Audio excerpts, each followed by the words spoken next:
বিজ্ঞান আমাদেরকে ধারণা দিয়েছে যে এই সূর্যটা এই পৃথিবীর চেয়ে 13 লক্ষ গুণ বড়। সুবহানাল্লাহ বলে। কত বড়?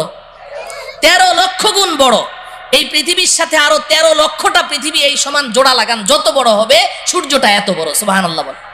প্রশ্ন হলো, এত বিশাল সূর্য দেখা যায় এত ছোট একটা ভাতের থালার সমান, ঘটনা কি? এত ছোট কেন দেখা যায় বলেন তো? অনেক উপরে, বলেন অনেক উপরে। প্রশ্ন হলো সূর্যটা কত উপরে আছে? বিজ্ঞান আমাদেরকে ধারণা দিয়েছে যে এই সূর্যটা এই জমিন থেকে 9,30,00,000 মাইল উপরে আছে। সুবহানাল্লাহ বলেন। কত উপরে বলেন? 9,30,00,000 মাইল। মুখে তো বলে ফেললাম, কল্পনা করা যায়? 9,30,00,000 মাইল উপরে সূর্য। আচ্ছা যাই হোক, এই সূর্যের দেশে যদি আপনি চলে গেলেন 9,30,00,000 মাইল উপরে, সেখানে গিয়ে কি আমাদের আসল বাড়ি জান্নাতের কোনো সন্ধান পাওয়া গেল? তাহলে আরো উপরে যেতে হবে। যেহেতু আল্লাহ বলেছেন উপরে আছে, তাহলে উপরে আরো উপরে যেতে হবে। চলেন উপরে যাই। সন্ধ্যাবেলা আপনি উপরের দিকে তাকান, দেখবেন যে মিটমিট করে জ্বলছে জোনাকি পোকার মতো। এগুলো কি? তারা। আচ্ছা ভাই বলেন তো দেখি, এই তারাগুলো আকারে আকৃতিতে এই জোনাকি পোকার সাইজ নাকি আরেকটু বড়? তারাগুলো কত বড়? তারাগুলো কত বড়? বিজ্ঞান বলছে যে আকাশের এক একটা নক্ষত্র, এক একটা তারা পৃথিবীর চেয়ে নয়, পৃথিবীর চেয়ে নয়, আকাশের এক একটা তারা সূর্যের চেয়ে লক্ষ কোটি গুণ বড়। এত বিশাল তারা দেখা যায় জোনাকি পোকার মতো। ঘটনা কি? আরো উপরে, বলেন আরো উপরে। প্রশ্ন হলো তারাগুলো কত উপরে আছে? তারাগুলো কত উপরে আছে? বিজ্ঞান এ ব্যাপারে আমাদেরকে কোনো ধারণা দিতে অক্ষম। তবে অনেক গবেষণা করে বিজ্ঞান একটা তারার সন্ধান বের করেছে, যেটা পৃথিবীর সবচেয়ে কাছে, সবচেয়ে নিচের যেই তারকাটি জমিনের সবচেয়ে কাছে, এটার নাম বিজ্ঞান দিয়েছে প্রক্সিমা সেন্টারাই। বিজ্ঞান বলে প্রক্সিমা সেন্টারাই নামের এই দুনিয়ার সবচেয়ে কাছের যেই তারাটি, এটা এই জমিন থেকে 25 লক্ষ কোটি মাইল উপরে আছে। কত উপরে? 25 লক্ষ না, 25 লক্ষ কোটি মাইল উপরে। 25 কোটিও না, 25 লক্ষও না। কত? 25 লক্ষ কোটি মাইল উপরে হচ্ছে সবচেয়ে কাছের তারা। তাহলে উপরের তারাগুলো কোথায় আছে? বিজ্ঞান বলে এই ব্যাপারে আমরা কোনো ধারণা দিতে পারবো না। তাফসিরে রুহুল বায়ান নামে একটি কিতাব আছে, তাফসিরের কিতাব। তাফসিরে বলেন রুহুল বায়ান, তাফসিরে রুহুল বায়ান। এই কিতাবের মধ্যে আছে, আল্লাহর কুদরত বুঝার জন্য বলছি, আমাদের বিবেকের মধ্যে এতটুকু ধারণ ক্ষমতা নেই বুঝার মতো, আল্লাহর কুদরত একটু বুঝার জন্য বলছি। এই যে স্টেজে লাইট জ্বলছে, এই যে আলো জ্বলছে, এই আলো দৌড়ায় কি দৌড়ায় না? আলো দৌড়ায় না? আপনি টর্চ অন করেন, টর্চ লাইট, সাথে সাথে আলোটা দেখবেন ওই দেয়ালের গায়ে দেখা যাচ্ছে। দৌড় মারলো কিনা? কত মাইল স্পিডে? আলোর গতি কত বলেন?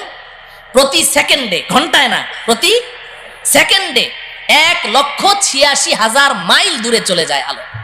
আপনি চোখের পলক মেরেছেন না, এই চোখের পলকে আলোটা কত দূর চলে যায়? 1,86,000 মাইল। একটু কল্পনা করেন আল্লাহ পাকের কুদরত কত, শক্তি কত। এই আলোর গতিটা মনে রাখেন। এবার তাফসিরে রুহুল বায়ানের মধ্যে আছে, আল্লাহ রব্বুল আলামিন আকাশে এমন অসংখ্য অগণিত তারা সৃষ্টি করেছেন। যেই দিন আল্লাহ পাক ওই তারাগুলোকে সৃষ্টি করেছেন, কত হাজার বছর আগে সৃষ্টি করেছেন, আল্লাহ ছাড়া কেউ বলতে পারবে না। যেই দিন ওই তারাগুলো সৃষ্টি করেছেন, ওই দিন প্রত্যেকটা তারা তাদের নিজ নিজ আলো পৃথিবীর দিকে ছেড়ে দিয়েছে। ওই আলোগুলো দৌড় শুরু করেছে প্রতি সেকেন্ডে 1,86,000 মাইল স্পিডে দৌড় শুরু করেছে। আজও সেই আলো পৃথিবীর দিকে দৌড়াচ্ছে, আজও দৌড়াচ্ছে, এখনো পর্যন্ত পৃথিবীতে এসে পৌঁছতে পারে না। অতএব কল্পনা করে দেখুন যে আকাশের তারাগুলো কোথায় আছে। আল্লাহ। আচ্ছা, সেই আকাশের তারা যেখানে আছে সর্বোচ্চ তারা, ওই পর্যন্ত গেলাম, কিন্তু আসল বাড়ির কোনো খোঁজ খবর পাওয়া গেল? হ্যাঁ, তাইলে আরো উপরে যেতে হবে। যেতে রাজি? এই জমিন থেকে সবার উপরে যেই তারাটি আছে, এর উপরে আর কোনো তারা নেই। সৌরজগৎ শেষ, এরপরে মহাশূন্য শুরু হয়ে গেছে। এই জমিন থেকে সবার উপরে যেই তারাটি আছে, ওই পর্যন্ত আপনি যেই পরিমাণ পথ অতিক্রম করলেন, সবার উপরের তারাটা পার হয়ে আরো ঠিক এই সমপরিমাণ মহাশূন্য পাড়ি দিয়ে আপনি যদি উপরে যেতে পারেন, সেখানে গিয়ে পাবেন প্রথম আসমানের তলা। কি পাওয়া যাবে? প্রথম আসমানের তলা পাওয়া যাবে। আসমান আছে না নাই? হ্যাঁ, বিজ্ঞান কি বলে? বিজ্ঞানের ছাত্ররা এখানে আছে না? বিজ্ঞান তো আসমানকে স্বীকার করে না। বিজ্ঞান বলে আকাশ বলতে কিছু নেই। আল্লাহ, আকাশ আছে তো? বিজ্ঞান অস্বীকার করলো যে। একটা গল্প শুনবেন। আমি তখন হেফজখানায় পড়ি, আমাদের ওস্তাদজির মুখে শুনেছি। এক বুড়ি, তার পৃথিবীতে একটা পুত্র সন্তান, আর কেউ নেই। ওই পুত্র সন্তানটাই তার অন্ধের যষ্টি, ওইটাই তার সম্বল। অনেক শখ করে ওই বুড়ি তার ছেলেকে বিয়ে করিয়েছে। তবে পুত্রবধূ সর্বসাকুল্যে 1.5 হাত লম্বা। কত? 1.5 হাত লম্বা মানুষদেরকে আপনারা কি বলেন? বাউন, বামুন, বাইট্টা। আচ্ছা বলেন, বামুন বলেন। ওই ময়মনসিংহের দিকে বামুন বীর বলে তো বাইট্টা। এখন 1.5 হাত লম্বা পুত্রবধূ। তো একদিন বুড়ি পাকঘরে বসে রান্না করছে, তরকারি চুলায়। এখন পানি ঢালবে, কলসি নাড়া দিয়ে দেখে 1 ফোঁটা পানিও নেই। তো বৌমাকে ডাকলো, বৌমা কলসিটা নিয়ে যাও, পুকুর থেকে 1 কলসি পানি নিয়ে আসো, তাড়াতাড়ি আসো, চুলায় কিন্তু তরকারি, তাড়াতাড়ি আসো। বৌমা পানি আনতে গেছে তো গেছে, আধা ঘন্টা পার, বৌমা আর আসে না। বুড়ি চিৎকার করে বলছে, বৌমা পানি আনতে তো 5 মিনিট লাগে, তুমি আধা ঘন্টা পর্যন্ত করছোটা কি? তরকারি পুরে ছাই, আজকে কপালে আর তোমার খাবার জুটবে না, তুমি গেলে কোথায়, মরলে নাকি? বৌমা পাশের রুম থেকে চিৎকার দিয়ে বলে, আম্মা আমি 5 মিনিটেই তো পানি নিয়ে এসেছি, তো দিচ্ছ না কেন? ওই আম্মা একটা অ্যাক্সিডেন্ট হয়ে গেছে। কি অ্যাক্সিডেন্ট হলো? বলে যে আম্মা বিয়ের সময় আপনি না আমাকে একটা স্বর্ণের চেইন দিয়েছিলেন। বলে হ্যাঁ, ওই চেইনটা ছিঁড়ে কলসির মধ্যে পড়ে গেছে। তো হয়েছেটা কি? কলসির মধ্যেই তো পড়েছে। কয় যে আম্মা হ্যাঁ, কলসির মধ্যেই তো পড়েছে, তুমি নিজে দেখেছো? বলে আমি নিজের চোখে দেখলাম কলসির মধ্যে পড়েছে। তো তাহলে এক কাজ কর, তোর মাথায় কি বুদ্ধি শুদ্ধি নাই? তুই এক কাজ কর, কলসির মুখ দিয়ে হাতটা ভরে দে, কলসির তলা থেকে চেইনটা তুলে নে, পানিটা চেঞ্জ করে নিয়ে আয়, আর না হলে 5 মিনিট সময় বেশি লাগবে, তুই আধা ঘন্টা পর্যন্ত করছিসটা কি? বৌমা পাশের রুম থেকে চিৎকার দিয়ে বলে, আম্মা এইমাত্র আপনি যে বুদ্ধিটা শিখাইলেন, আমি আধা ঘন্টা থেকে ওই কাজেই ব্যস্ত আছি। কিন্তু আম্মা বড় আশ্চর্যের ব্যাপার, আপনার কলসির তো তলা নাই। আপনার কলসির কি নাই? তলা নাই। বুড়ি পাকঘর থেকে বলে, বৌমা কলসির তলা তো কলসির তলার জায়গায় ঠিকই আছে, তুই যে বামুন বীর বাইট্টা, তোর হাত খাটো ওই পর্যন্ত যায় না। বলেন ঠিক কিনা? আল্লাহ রাব্বুল আলামিন কোরআনে হাকিমে বারবার বলেছেন, একটি নয়, দুইটি নয়, আমি 7টি আসমান সৃষ্টি করেছি। আল্লাহর কথা কখনো অবাস্তব হতে পারে না। আসমান তো আসমানের জায়গায় আছে। যে সকল বিজ্ঞানীরা তারা এই আসমানের অস্তিত্বকে অস্বীকার করেছে, তারা তো বাইট্টা বামুন বীর, তাদের হাত খাটো ওই পর্যন্ত যায় না। এজন্য পৃথিবীর শ্রেষ্ঠ বিজ্ঞানী মুসলিম দার্শনিক, আপনারা সকলেই তার নাম শুনেছেন, মহাকবি আল্লামা ইকবাল রহমতুল্লাহ আলাইহি। নাম শুনেছেন? মহাকবি আল্লামা ইকবাল একজন শ্রেষ্ঠ দার্শনিক ছিলেন, শ্রেষ্ঠ বিজ্ঞানী ছিলেন। তিনি সারাটা জীবন বিজ্ঞানের পেছনে দৌড়িয়েছেন, অক্সফোর্ড ইউনিভার্সিটিতে পড়াশোনা করেছেন, ইহুদি খ্রিস্টানদের মাঝেই তিনি বেড়ে উঠেছেন। কিন্তু আল্লাহ পাক তার নসিবে হেদায়েত লিখে রেখেছেন, এজন্য তিনি নষ্ট হন নাই, বেলাইনে যান নাই।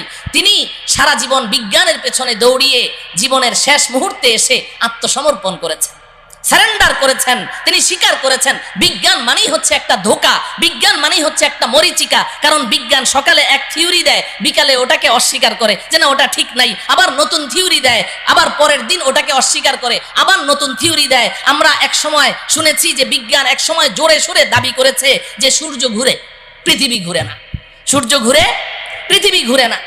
এরপর মাঝখানে আরেক দল বিজ্ঞানী কিছুদিনের জন্য আবিষ্কার হলো, তারা এসে বলল যে না আগের বিজ্ঞানীদের থিওরি ভুল। বলে সঠিকটা কি? কয় যে পৃথিবী ঘুরে, সূর্য ঘুরে না।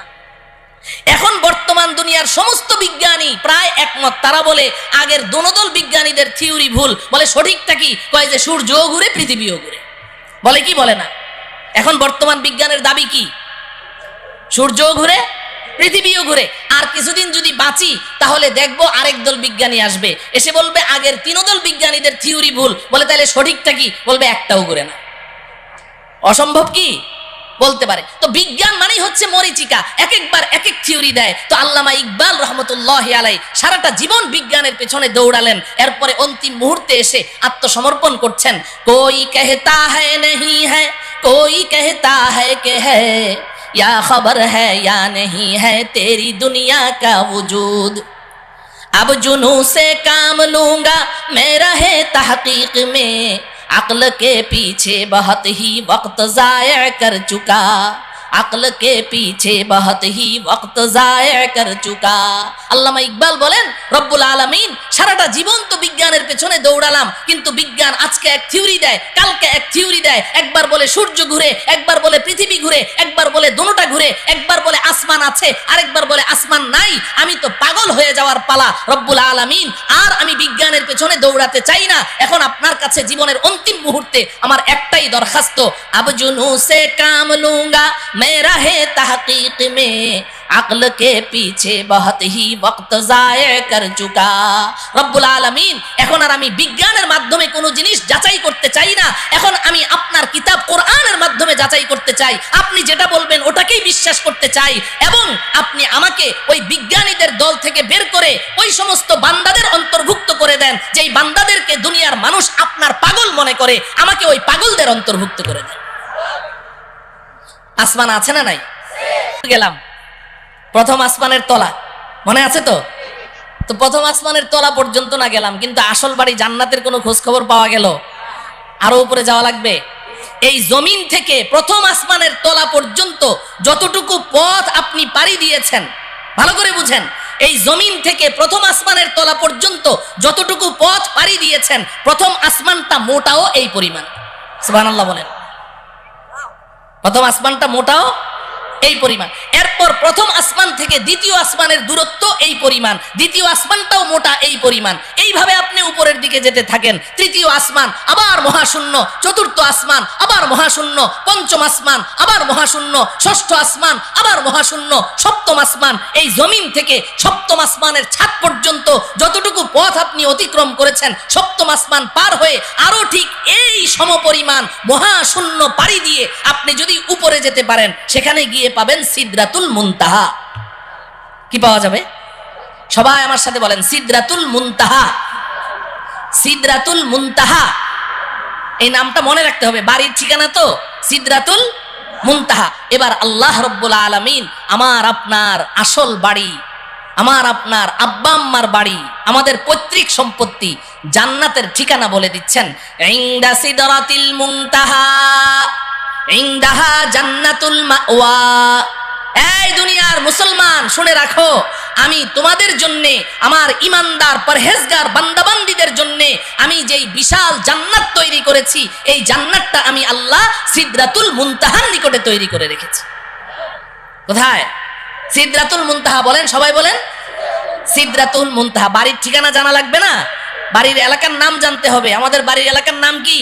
সিদরাতুল মুনতাহা। আল্লাহ রাব্বুল আলামিন বলছেন ওই সিদরাতুল মুনতাহার নিকটে আমি আল্লাহ জান্নাত নামের বাড়ি তৈরি করে রেখেছি। মুহতারাম হাজরিন, আমাদের দেশের কিছু নষ্ট ভ্রষ্ট নাস্তিক দাবিদার কিছু ছেলেরা, এরা এই মাঝে মধ্যে উল্টাপাল্টা কিছু বকাবকি করে কোরআন হাদিস ইসলাম ঈমান সম্পর্কে, আল্লাহ রসুল সম্পর্কে। এই ভ্রষ্ট নষ্ট ছেলেগুলো তারা বলে জান্নাত বলতে কিচ্ছু নাই। জান্নাত আছে না নাই? এখন ওরা জান্নাতকে অস্বীকার করে কেন? জিজ্ঞাসা করেন, বলবে যে আমাদের নাস্তিকদের একটা থিওরি আছে, যা চোখে দেখি না তা বিশ্বাস করি না। নাস্তিকরা যা চোখে দেখে না তা বিশ্বাস করে না, এটা ওদের দাবি।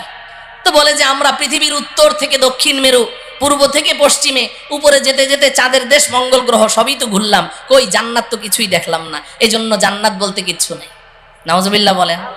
আচ্ছা বলেন, জান্নাতটা কোন জায়গায় আছে? সিদরাতুল মুনতাহা। সিদরাতুল মুনতাহা কোথায় আছে বুঝলেন তো? তো এখন এই নাস্তিকগুলো এই ঢাকার শাহবাগ চত্বরে বসে বসে ওখান থেকে বুঝি সিদরাতুল মুনতাহা দেখা যাবে? হ্যাঁ, তো দুনিয়াতেও তারা জান্নাতকে অস্বীকার করেছে, সিদরাতুল মুনতাহা পর্যন্ত পৌঁছতে পারলো না, দুনিয়াতে অস্বীকার করেছে। আখিরাতেও তারা জান্নাতের কোনো ঘ্রাণও পাবে না। আমরা ইনশাআল্লাহ দুনিয়াতে যেহেতু আমরা বিশ্বাস করেছি, আমাদের জান্নাতের বাড়ির সন্ধান লাভ করেছি, আল্লাহর কথা বিশ্বাস করেছি, রাসূলের কথা বিশ্বাস করেছি, আব্বাজান হযরতে আদমের কথা বিশ্বাস করেছি, ইনশাআল্লাহ পরকালে আমরা আমাদের আসল বাড়ি জান্নাতের মালিক হবই হব ইনশাআল্লাহ। আল্লাহ রাব্বুল আলামিন আমাদের সবাইকে আমাদের আসল বাড়ি পর্যন্ত অতি নিরাপদে পৌঁছার তৌফিক দান করুন। তো বাড়ির সন্ধান তো পাইলাম, কোথায় আছে? এখন প্রশ্ন হলো যাব কেমনে? ঠিক কিনা? হ্যাঁ, যাবো কেমনে যাবো কেমনে। এতক্ষণ পর্যন্ত ওয়াজ খুব মজা লেগেছে, কারণ এতক্ষণ গল্প করলাম তো। এখন থেকে ওয়াজটা একটু তিতা তিতা লাগবে, শুনবেন তো? হ্যাঁ, আসল ওয়াজ এখন থেকে শুরু। এতক্ষণ কিন্তু ওয়াজ ছিল না, এতক্ষণ গল্প গুজব করলাম, সময় কাটাইলাম। আসল ওয়াজ এখন থেকে, যাবো কেমনে, এটার না দরকার, ঠিক কিনা বলেন? আচ্ছা বলেন, নিচ থেকে উপরের দিকে উঠার পদ্ধতি কি? আপনি যদি একটা কুয়ার নিচে পড়ে গেছেন, এখন আপনি উঠতে চান উপরে, হাউমাউ করে চিৎকার করছেন, ভাইরে আমারে উঠাও রে, মল্লাম রে, গেলাম রে। এখন আপনাকে এই কুয়ার নিচ থেকে, ওই গর্তের ভিতর থেকে যদি উপরে তুলতে হয়, 4 কাজ করতে হবে। কয় কাজ বলেন? 1 নাম্বার, উপর থেকে একটা রশি ছাড়তে হবে, ঠিক না? মুখস্থ করেন। 1 নাম্বার কি? 2 নাম্বার হলো রশিটা শক্ত হওয়া লাগবে, ঢিলা ঢালা হলে ছিঁড়ে যাবে। 3 নাম্বার হলো যখন রশিটা উপর থেকে ছাড়া হলো, নিচ থেকে ওই রশিটা শক্ত করে চেপে ধরতে হবে, ঠিক কিনা? যদি আপনি সত্যিকারেই উপরে উঠতে চান, তাহলে কি করতে হবে? চেপে ধরতে হবে। যদি গাউরা টাইপের হয়, কারণ আমি রশি টসি ধরুম না, উপরে উঠুম, ও কেয়ামত পর্যন্ত উঠতে পারবে নাকি? রশি ধরা লাগবে, ধরতে হবে। 4 নাম্বার শর্ত হলো, যখন রশিটা আপনি চেপে ধরেছেন, এখন উপর থেকে যারা রশি ছেড়েছে, দয়া মায়া করে রশিটা ধরে টান মারতে হবে, তাইলে আপনি উপরে উঠে যাবেন, ঠিক কিনা? এই কথাটুকু যখন বুঝে আসলো, এবার আসেন, আমরাও তো আমাদের আসল বাড়ি জান্নাত থেকে অনেক নিচে পড়ে গেছি, অনেক নিচে। কত নিচে এটা কল্পনাও করতে পারবো না, শুনলাম খালি এতক্ষণ ঠিকই। তা আমরা যে নিচে পড়ে গেছি, এখন যদি আমরাও আমাদের আসল বাড়ি জান্নাত পর্যন্ত উপরে উঠতে চাই, তাহলে জান্নাতের মালিক আল্লাহ রব্বুল আলামিন দয়া মায়া করে আমাদের কাছে একটা রশি ছাড়তে হবে। কি ছাড়তে হবে বলেন? রশি ছাড়তে হবে। রশিটা বড় মজবুত হওয়া লাগবে, আমাদের সকলকে ওই রশি চেপে ধরা লাগবে। এবার আল্লাহ পাক যদি দয়া করে টান মারেন, তো সোজা আমরা আমাদের আসল বাড়ি জান্নাতে পৌঁছে যাব। আপনি বলবেন, হুজুর এটা কি বললেন, আগরম বাগরম কথা, কিছুই বুঝলাম না।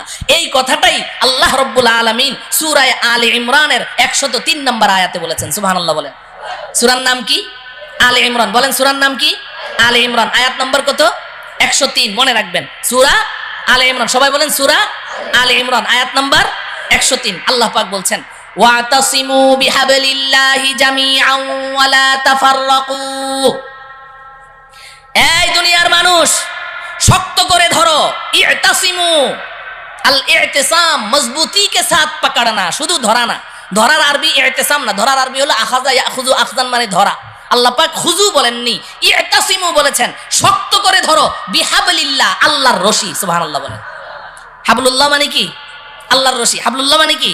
আল্লাহ বলছেন, ইতাসিমু বিহাবলিল্লাহ, আল্লাহর রশি ধরো। জামিআন, সবাই মিলে ধরো, একজন দুইজন না। এই রশি ছিঁড়ার কোনো সম্ভাবনাই নাই, সবাই মিলে ধরো। ওয়ালা তাফাররাকু, আল্লাহর রশি ধরতে গিয়ে আপোষের মধ্যে বিচ্ছিন্ন হয়ে যাও। সুবহানাল্লাহ বলেন। বুঝে থাকলে বলেন, সূরা আলে ইমরানের 103 নম্বর আয়াতে আল্লাহ পাক আমাদের সবাইকে কি ধরতে বলেছেন?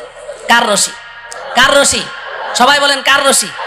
আল্লাহর রশি ধরতে বলেছেন তো? ধরতে রাজি আছি তো? এখন প্রশ্ন হলো, আল্লাহ তো রশি ধরতে বলেছেন, রশিটা ছাড়লো কে? ছাড়লেন কে? রশিটাকে শক্ত বানাইলো কে? রশি ধরে টান মারবে কে? আমাদের কাজ কি? কথা বলে না। ধরা। আমাদের কয় কাজ? বাকি 3 কাজ কার? ওই 3 কাজের ওয়াজের দরকার নেই, ওটা তো আল্লাহর কাজ। আমাদের কাজ কয়টা? তাইলে এখন প্রশ্ন হলো, ধরবো কেমনি? এই আমার ওয়াজ শেষ, রশিটা কি বাড়িতে যাইতে হবে না? ধরবো কেমনি? ধরার সিস্টেম লাগবে কি লাগবে না? নাকি সব ধরা একরকম, যে যেমনি চাই এমনি ধরলে হবে? না, এমনি ধরলে হবে না। আমি এক বক্তার ওয়াজ শুনেছিলাম ছোটবেলায়, গান শিখায়, গানের ওস্তাদ, বুড়া চিকনা চাকনা, আর ছেলে হইলো একেবারে নওজোয়ান তাগড়া। ও বলে ব্যান্ড সঙ্গীত শিল্পী হবে। ব্যান্ড সঙ্গীত কি জিনিস এটা যুবকদেরকে তো বুঝাইতে হবে না, বুড়ারা তো বুঝবেই না। ব্যয় ব্যয় করে চিল্লায় যে ব্যান্ড সঙ্গীত, এখন ওই ব্যান্ড সঙ্গীত শিল্পী হবে। এখন ওই বুড়া ওরে যতই গান শিখায়, ওই জোয়ানের গলা হইলো একটা বুড়া বকরির গলা, ফাটা বাস, ওটা দিয়ে কোনো গান বাইরে হয় না। তো একদিন ওই উস্তাদের মন টন খারাপ, ছাত্র কয়, উস্তাদ মন খারাপকে? কয় যে, তুই আমার সুরটা একটু ধরতে পারলি না, এই জন্য আমার মন খারাপ। কি করতে পারলি না? সুরটা একটু ধরতে পারলি না। এখন ছাত্রটা ছিল আমার মতো একটু বোকা শোকা, ও চিন্তা করে যে স্যারের সুরটা ধরতে হবে, তো এইটা স্যার আগে বললো না, আজকে বলছে। তো অনেক চিন্তা ভাবনা করলো যে সুর কেমনে ধরা যায়। পরে ওর মাথায় বুদ্ধি আসলো, আরে সুর তো স্যারের গলা দিয়ে বাইর হয়। ও উঠে স্যারের গলা একদম সজোরে চিপে ধরেছে, এমন জোরে চেপে ধরলো, ধরে বলে যে, স্যার আজকে 6টা মাস আপনি এত কষ্ট করলেন, আপনি প্রথম দিন বলতেন, আমি প্রথম দিনই ধরে ফেলতাম। এখন আজকে আমি ধরেছি, আমি আর আজকে সুর ছাড়ছি না। আপনার যতক্ষণ মন ভালো না হবে, আমি সুর ছাড়বো না। স্যারের জিহ্বা এতখানি বের হয়ে গেছে। এখন স্যার তো কথাবার্তা বলতে পারে না। এখন স্যার যত ও আ করে বুঝাইতে চেষ্টা করেছে, বেটা সুর ধরার সিস্টেম তো এটা না, তুই সিস্টেম লস করেছিস, কিন্তু কথা তো বলতে পারে না। ও আ করে তো ওই ছেলে মনে করেছে জুইত মতো ধরা হয় নাই, ও আরো শক্তি দিয়ে চেপে ধরেছে। তো 10 মিনিটের মধ্যে স্পট ডেট, ওখানেই শেষ। এটা বুঝি সুর ধরার সিস্টেম? কথা বলে না। তাহলে ধরায় ধরায় বেশ কম আছে, ধরায় ধরায় বেশ কম আছে। তো এখন আল্লাহ রাব্বুল আলামিন তো বললেন যে আমার রশিটা চেপে ধর। এক নম্বর হইলো রশি চিনতে হবে নাকি? রশি চিনা লাগবে না? দুই নম্বর হলো রশি ধরার সিস্টেম জানতে হবে। কয়টা কথা? দুইটা কথা। এক নম্বর হলো রশি চিনতে হবে, বলেন এক নম্বর কি? দুই নম্বর কি? রশি ধরার সিস্টেম নাকি চিনা লাগবে না? রশি চিনা লাগবে। আমাদের দেশের কিছু ভাই তো রশি চিনতে ভুল করে ফেলেছে। এই বেচারারা সূরা আলে ইমরানের 103 নম্বর আয়াত পড়ে এখন পেরেশান, আল্লাহর রশি কোথায় পাওয়া যায়। কারণ রশি না ধরলে তো আর বাড়িতে যাওয়া লাগবে না, রশি তো ধরাই লাগবে। এখন খুঁজতে খুঁজতে অস্থির, কোথায় রশি পাওয়া যায়, কোথায় তো রশি নাই। পরে চিন্তা করলো যে কোরআন নাযিল হয়েছে মক্কায়, আচ্ছা ওখানে যাই। হজ করতে গেছে, মক্কা মদিনা পুরা ঘুরে আসলো, কেউ রশি চিনে না। দেশে আসার পরে মন টন খারাপ, রশি ধরতে পারলাম না, তাইলে তো আর জান্নাতের বাড়িতে যাওয়া হবে না। পরে দেখে সর্বনাশ, এই পাশের জেলায় ফরিদপুর গেলেই তো রশি পাওয়া যায়। কোথায়? কথা বলে না, আছে না নাই? কয়টা? কয়টা? কয় যে পাইছি, একে জন্মের মতো গিয়ে চেপে ধরে। ও আমার প্রিয় ভাইয়েরা, আপনাদের বিবেকের কাছে জানতে চাই, আল্লাহ তাআলা এমন রশির কথা বললেন যেই রশি পৃথিবীর কোথাও নাই, মক্কায়ও নাই, মদিনায়ও নাই, ফরিদপুর জেলায় গেলে পাই। এই রশি কি সেই রশি? এই রশি কি সেই রশি? তাইলে কি আমরা সবাই একমত হতে পারি যে আমাদের যে সমস্ত ভাইয়েরা ওই ফরিদপুরের 8 রশিতে গিয়ে হাত দিয়েছে তারা রশি চিনতে ভুল করেছে? যদি এই এলাকায় কেউ থাকেন আজকে তওবা করবেন, আজকে তওবা করবেন। করবো তো ইনশাআল্লাহ। ওই রশি না রে ভাই, আল্লাহর রশি কি এটা আগে চিনতে হবে। তাফসিরের কিতাব খুলেন, আমার কথা শোনার দরকার নেই, আমি তো সূরার নাম আয়াত নাম্বার বলে দিয়েছি। আপনি যে কোনো একটা গ্রহণযোগ্য তাফসিরের কিতাব খোলেন, সব মুফাসসিরিনে কেরাম এক কথা বলেছেন, এখানে কেউ দুই কথা বলেন নাই। তারা পরিষ্কার বলে দিয়েছেন হাবলুল্লাহি আল কুরআন, আল্লাহর রশির নাম হলো আল কুরআন। সুবহানাল্লাহ। আল্লাহর রশির নাম কি? আল্লাহর রশির নাম কি? তাইলে রশিটা কি আল্লাহ ছেড়েছেন না এখনো ছাড়েন নাই? হ্যাঁ, ছেড়েছেন। এখন কি করা লাগবে? আমাদের ধরা লাগবে। তাইলে এখন শেষ ওয়াজ হইল ধরবো কেমনে, ঠিক কিনা? শেষ ওয়াজ কি? ধরবো কেমনে। আচ্ছা দেখেন, এই যে আমার সামনে রশি আছে, এই যে রশি ধরলাম, এই যে দেখেন রশি ধরলাম, তো আঙ্গুল লাগে কয়টা? হ্যাঁ, কেউ যদি বলে যে আমি 5 আঙ্গুল দিয়ে ধরুম না, 4 আঙ্গুল দিয়ে ধরুম, তো ঝুলে থাকতে পারবে? টান মারলে ঝুলতে পারবে? 2 আঙ্গুল দিয়ে ধরলে? 5 আঙ্গুল দিয়ে যদি ধরি, এবার মাইকম্যানকে বলেন রশি টান দিবে, রশি ছিড়বে, আমার হাত ছুটবে না, ঠিক কিনা? তাইলে শক্ত করে ধরতে হইলে আঙ্গুল লাগে কয়টা? আল্লাহর রশি ধরতেও আঙ্গুল লাগবে 5টা। সুবহানাল্লাহ বলেন। এখন আমি এই 5টা আঙ্গুলের নাম বলবো, সবাই মুখস্থ করবেন। বাকি 5 আঙ্গুলের ওয়াজ আর করা আজকে হবে না, পাশেই তো থাকি, আরেকবার আসমনি যদি আল্লাহ তৌফিক দেয়। 5 আঙ্গুলের ওয়াজ, এক একটা আঙ্গুলের ওয়াজ 1 ঘন্টা করে কমপক্ষে লাগবে, তাইলে না 5 আঙ্গুলের ওয়াজ করা যাবে, ঠিক কিনা? তো এখন 5টা আঙ্গুলের নাম আগে মুখস্থ করেন। আমি সংক্ষিপ্ত একটা এক্সরে রিপোর্ট দিয়ে যাই যে আঙ্গুলগুলো সুস্থ আছে কিনা, ধরা আছে কিনা। হ্যাঁ, মাঝে মধ্যে এক্সরে রিপোর্টটা বাইর করে দেখবেন, দেখবেন তো ইনশাআল্লাহ। আল্লাহর রশি ধরার 1 নম্বর আঙ্গুলের নাম হলো ঈমান। বলেন, সবাই বলেন। 1 নম্বর আঙ্গুলের নাম কি? ঈমান। 2 নম্বর আঙ্গুলের নাম ইবাদত। সবাই বলেন ইবাদত, ইবাদত। 3 নম্বর আঙ্গুলের নাম মুআমালা।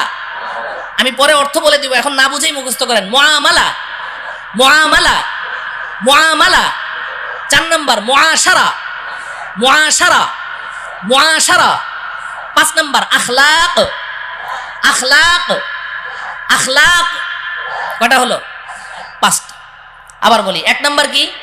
সবাই বলেন ঈমান। 2 নম্বর ইবাদত, বলেন। 3 নম্বর মুআমালা, মুআমালা বলবেন না, মুআমালা, মুআমালা। 4 নম্বর মুআশারা, মুআশারা। 5 নম্বর আখলাক। কটা হলো? এই 5টা আঙ্গুল লাগবে, এই 5টা আঙ্গুল লাগবে। আপনারা সবাই শিক্ষিত মানুষ, সমজদার মানুষ, আপনারা বুঝে ফেলেছেন যে এই আঙ্গুল সেই আঙ্গুল না, ঠিক কিনা? রক্ত মাংসের আঙ্গুল না। তার মানে কি? এই যে 5টা কথা বললাম, ইসলাম এই 5টা সেক্টরে বিভক্ত, এই 5-এর বাইরে আর ইসলাম নাই। আমাকে আপনাকে প্রত্যেককে এই 5ও সেক্টরে খাঁটি মুসলিম হতে হবে। তাহলে 5টা আঙ্গুল সহি শুদ্ধ আছে, আল্লাহর রশি ধরা আছে। এবার অপেক্ষায় থাকেন, আল্লাহ টান মারবে, ঝুলে থাকবেন, তো সোজা আসল বাড়ি জান্নাতে পৌঁছে যাবে। এই 5টা আঙ্গুল সুস্থ সবল রাখবো তো ইনশাআল্লাহ। 1 নম্বর আঙ্গুলের নাম কি? ঈমান। বলবেন যে হুজুর ঈমান তো সবাই জানি, সময়ও যেহেতু শেষ, ঈমানের ওয়াজ তো দরকার নাই, নামাজ রোজা না পড়তে পারি, কিন্তু ঈমানটা তো পাক্কা, অতএব ঈমানের ওয়াজের দরকার নাই। না আছে? হ্যাঁ, ঈমানের ওয়াজের দরকার আছে, খুব বেশি ঈমানের ওয়াজের দরকার। ইমানের ওয়াজ বেশি করে করা দরকার। বর্তমান দুনিয়ার মুসলমানরা ইমানের ব্যাপারে ধোকার মধ্যে আছে। ইমানের ব্যাপারে কি আছে? ধোকার মধ্যে আছে। ইমানের ওয়াজ বেশি করে করতে হবে, ইমান বুঝতে হবে। আমরা মুখে মুখে তো কত কথাই বলি। আমাদের বাংলাদেশের অধিকাংশ মুসলমান এরা মনে করে ইমান মানে আল্লাহকে বিশ্বাস, স্রষ্টাকে বিশ্বাস করা। এরা মনে করে ইমান মানে নবীজি সাল্লাল্লাহু আলাইহি সাল্লামকে বিশ্বাস করা। তা আমি তো আল্লাহকেও বিশ্বাস করি, নবীকেও বিশ্বাস করি, পরকালকেও বিশ্বাস করি, দ্যাটস এনাফ, আমি একজন খাঁটি ইমানদার। যার কারণে নামাজ নাই, রোজা নাই, হজ নাই, জাকাত নাই, কোরআন কিতাব, আল্লাহ রসুল কিচ্ছু নাই, কিন্তু খাঁটি ইমানদার। ঠিক কিনা? সমাজে এই জাতীয় মুসলমান আছে না নাই? কম না বেশি? 95%। তো যে কথা বলছিলাম, তাইলে 1 নম্বর আঙ্গুলের নাম কি? সব ক্ষমতা কার হাতে? সব ক্ষমতা কার হাতে? নাকি জনগণের হাতে? সব ক্ষমতার উৎসকে জনগণ না আল্লাহ? আল্লাহ। সব ক্ষমতা কার হাতে? সন্তান দেওয়ার মালিককে। তাইলে সন্তান না হইলে শাহালি মাজারে যাবেন?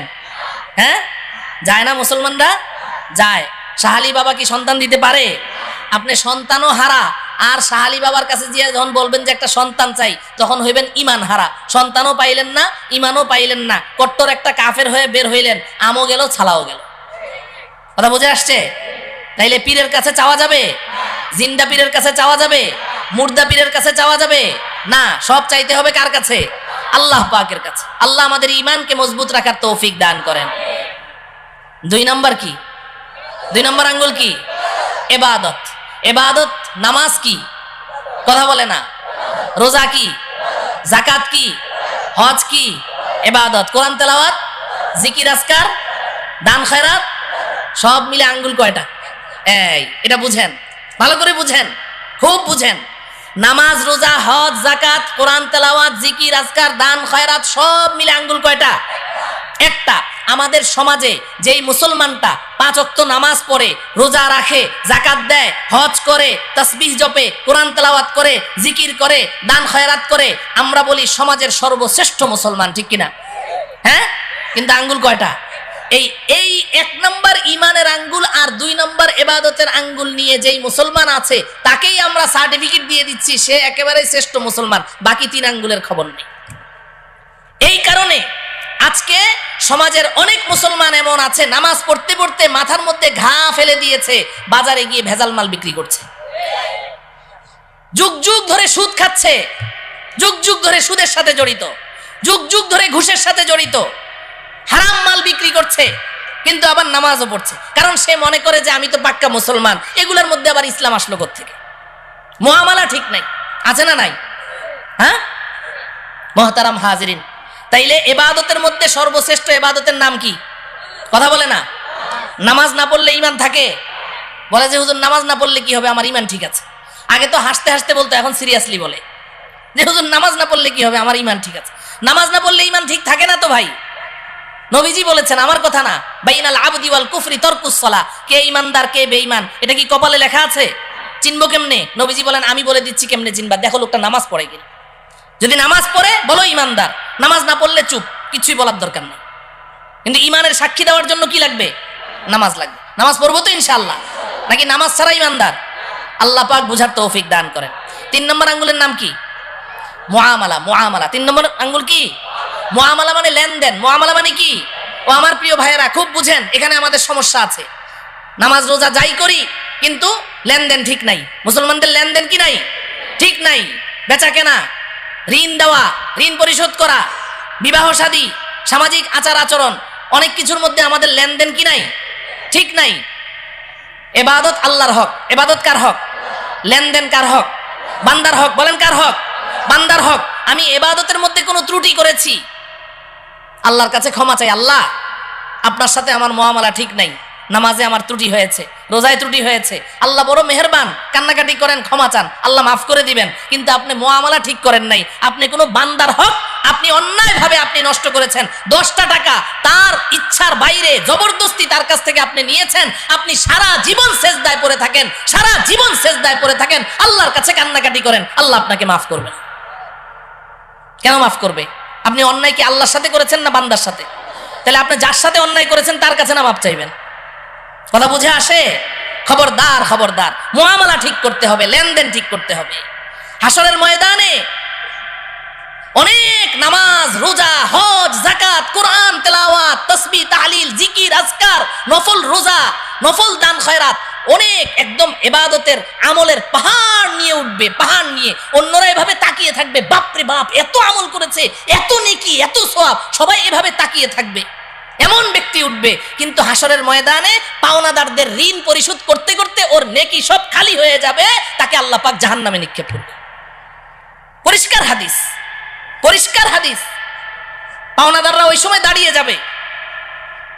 দুনিয়াতে খুব বাবুগিরি করেছেন, খুব বেটাগিরি করেছেন, মাস্তান, সন্ত্রাস, খুব পাওয়ার, মানুষের জমি জমা কুক্ষিগত করেছেন, ভূমিদস্যু, ভূমিখোর, সন্ত্রাসী করে করে মানুষের টাকা পয়সা মেরে খেয়েছেন, অনেক শক্তি, অনেক ক্ষমতা। কিন্তু ভাই আল্লাহ পাকের সামনে গিয়ে আপনাকে দাঁড়াতে হবে, এটা মাথায় রাখেন। যখন আল্লাহ পাকের আদালতের কাঠগড়ায় দাঁড়াবেন, তখন আপনার কি অবস্থা হবে? নবীজি সাল্লাল্লাহু আলাইহি সাল্লাম সাহাবায়ে কেরামকে প্রশ্ন করেছেন, এই বলো তো দেখি সবচেয়ে বড় মিসকিন কে? সবচেয়ে বড় মিসকিন কে? তো সাহাবায়ে কেরাম বললেন, ইয়া রাসূলুল্লাহ, এক লোকমা দুই লোকমা খাবারের জন্য মানুষের দাঁড়ে দাঁড়ে ঘুরে, ওই তো সবচেয়ে বড় মিসকিন। নবীজি বললেন না, বরং সবচেয়ে বড় মিসকিন হলো ওই ব্যক্তি যে হাসরের ময়দানে পাহাড় সমপরিমাণ নেকি নিয়ে উপস্থিত হবে। আল্লাহ পাক তার জন্য জান্নাতের ফয়সালা করবেন। সে যখন জান্নাতের দিকে রওনা করবে, পেছন থেকে একজন দাঁড়িয়ে বলবে, রব্বুল আলামিন লোকটা কই যায়? আল্লাহ বলবেন, ওরে জান্নাত দিয়ে দিয়েছি, দেখো না কি পরিমাণ নেকি নিয়ে আসছে। আল্লাহ একটু দাঁড়াইতে বলেন, কি সমস্যাটা কি? দুনিয়াতে আমি ওর কাছে 5 লাখ টাকা পাইতাম, দেয় নাকি? তাই নাকি? এদিকে আস, এদিকে আস। এই ধরা খায় গেল। ও 5 লাখ টাকা পাইতো? বলে হ্যাঁ। দাও, টাকা দাও। আল্লাহ টাকা দেবো কোথেকে? এখানে টাকা পাবো কোথায়? এখানে তো টাকার লেনদেন নাই। বলে কিসের? বলে নেকির লেনদেন হয়, 5 লাখ টাকার নেকি দিয়ে দাও। তো ওর ওখান থেকে 5 লাখ টাকার নেকি দিয়ে দিবে। তো একজন পাওনাদার যারা নাকি মানুষের টাকা নিয়ে মাইরা খায়, এরা কি একজনের টাকা মেরে খায় খালি, নাকি এটা তার অভ্যাস?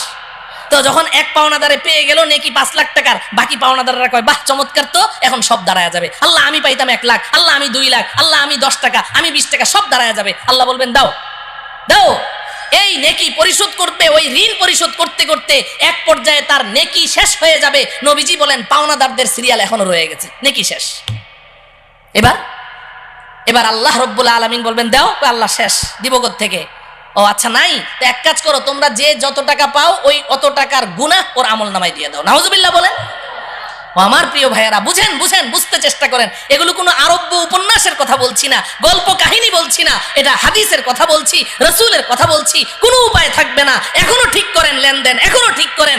1টা টাকা কেউ পায়, 2টা টাকা পায়, 5টা টাকা পায়, অন্যায় ভাবে নিয়েছেন, তাড়াতাড়ি পরিশোধ করেন। কোনো উপায় থাকবে না, কোনো উপায় নাই।